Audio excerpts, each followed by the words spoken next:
Bonjour, je suis Mona et dans cette vidéo, nous allons en apprendre davantage sur le dispositif ApneaBoot. ApneaBoot est un système de résolution de l'apnée néonatale. Il utilise la pulsoximétrie pour surveiller en continu le rythme cardiaque et la saturation en oxygène d'un nouveau-né.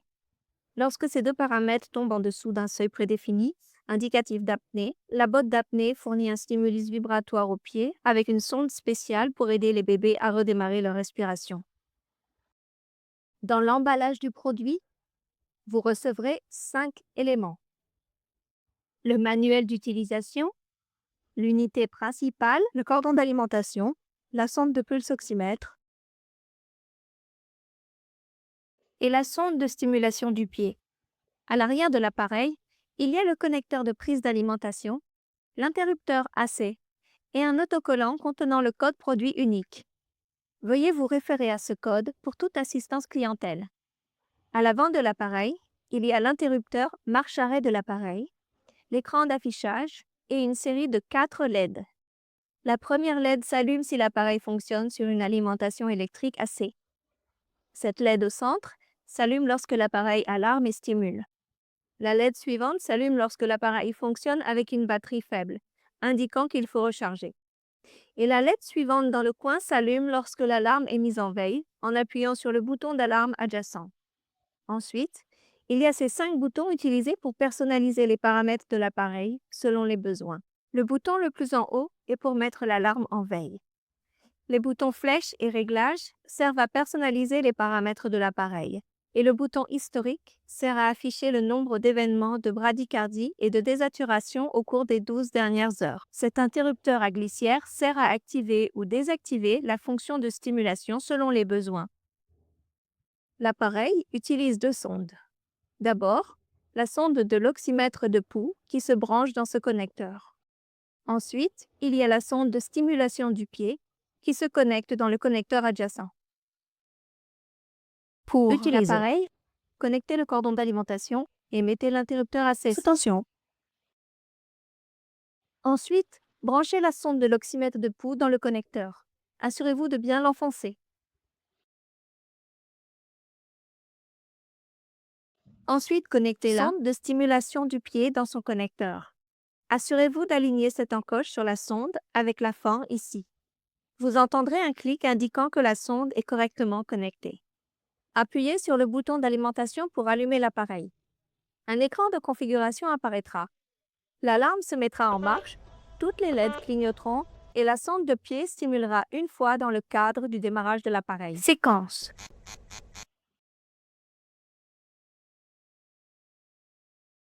Ensuite, placez la sonde du oxymètre de pouls sur le pied ou d'autres sites périphériques adaptés à la mesure de la saturation en oxygène et du rythme cardiaque.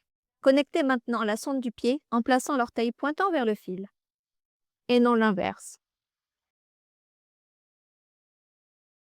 Enveloppez la plus courte sangle de cette manière et branchez-la dans l'encoche rectangulaire.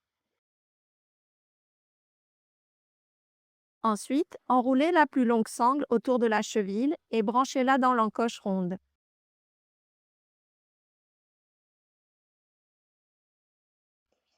Assurez-vous qu'elle n'est ni trop serrée ni trop lâche.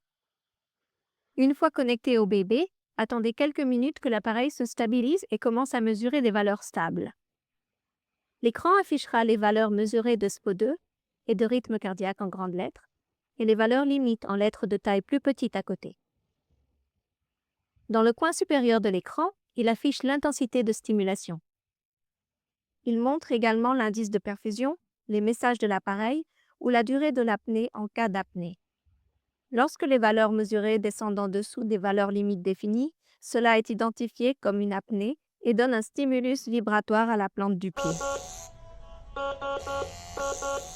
Il affiche également la durée de l'apnée à l'écran. Cependant, les valeurs limites peuvent être personnalisées en utilisant la fonction de paramètres. L'appareil ApneaBoot a un réglage par défaut pour l'apnée appelé mode prédéfini. Lorsque vous recevez l'appareil, le mode prédéfini est réglé par défaut. Ce mode a les paramètres suivants. L'appareil stimulera et alertera si l'une des 3 conditions devient vraie. Premièrement, le SPO2 est inférieur à 85% et le rythme cardiaque est inférieur à 100 bpm pendant 5 secondes. Ou le SPO2 est inférieur à 75% pendant 5 secondes. Le rythme cardiaque est inférieur à 90 BPM pendant 5 secondes. Ces paramètres peuvent également être modifiés selon vos souhaits. Vous pouvez personnaliser à quel SPO2 et à quel seuil de rythme cardiaque l'appareil stimulera une alarme. Pour ce faire, appuyez sur le bouton 7, changez le mode prédéfini sur Off en appuyant à nouveau sur le bouton 7, puis sélectionnez SP02 et réglez la valeur numérique en utilisant les boutons fléchés haut et bas.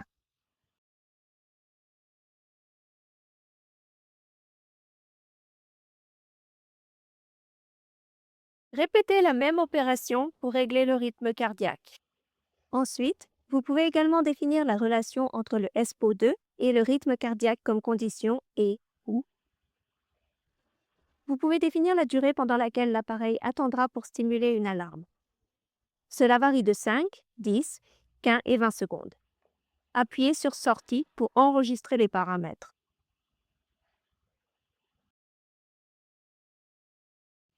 Veuillez noter que l'AppNiBoot stimule et alerte simultanément chaque fois que les seuils définis sont atteints. Donc, réglez-les à des valeurs raisonnables pour éviter une stimulation excessive. Vous pouvez également changer l'intensité de stimulation du stimulus vibratoire en faible, moyen ou élevé. Pour ce faire, appuyez sur le bouton de réglage, appuyez sur le bouton d'intensité, puis sélectionnez une intensité élevée, moyenne ou faible à l'aide des boutons fléchés haut et bas. Appuyez sur Sortie pour enregistrer les paramètres. Vous pouvez également personnaliser le volume de l'alarme selon vos besoins à haut ou bas. Pour ce faire, appuyez sur le bouton de réglage, sélectionnez Régler le volume, puis sélectionnez une intensité élevée ou faible à l'aide des boutons fléchés haut et bas. Appuyez sur Sortie pour enregistrer les paramètres. Vous pouvez également utiliser l'AppNiBoot sans la fonction de stimulation. Pour ce faire, tournez le bouton de réglage sur la position Off. Cela fera fonctionner l'appareil uniquement comme un oxymètre de pouls standard. L'appareil garde également une trace du nombre d'événements de bradycardie et de désaturation au cours des 12 dernières heures. Pour vérifier l'historique, appuyez sur le bouton d'historique. Il affichera la durée de l'historique, le nombre d'événements et quand le dernier événement s'est produit. Veuillez noter que l'historique sera réinitialisé si l'appareil est éteint. Il est important de nettoyer régulièrement l'appareil. Utilisez un écouvillon enquadrant avec 70% d'alcool isopropylique pour essuyer l'oxymètre de pouls et la sonde de pied avant de le placer sur un bébé. Voici quelques étapes de dépannage que vous pouvez essayer si l'appareil cesse de fonctionner comme prévu. Si l'interrupteur d'alimentation CA ne s'allume pas en rouge lorsqu'il est connecté à l'alimentation CA, il est possible que le fusible soit grillé. Veuillez donc vérifier le fusible et le remplacer par le fusible supplémentaire fourni. Pour ce faire, éteignez l'interrupteur d'alimentation CA et le bouton d'alimentation. Déconnectez le cordon d'alimentation de l'appareil. Retirez le porte-fusible à l'aide d'un tournevis comme indiqué. Retirez le fusible grillé et remplacez le fusible par le fusible supplémentaire fourni.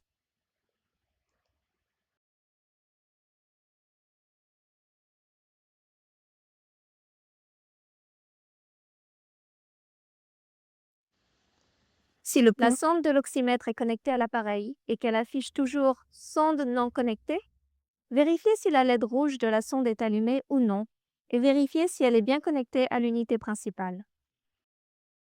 Si le problème persiste, contactez le service client de BEMPU pour remplacer la sonde. Si l'appareil affiche sonde hors patient pendant une longue durée ou si les lectures semblent inexactes, vérifiez si une lumière ambiante vive tombe sur la sonde de l'oxymètre de pouls. Vérifiez si la sonde est placée correctement sur le bébé, pas trop serrée ni trop lâche, et vérifiez si le site est bien perfusé et repositionnez la sonde à un autre endroit si nécessaire.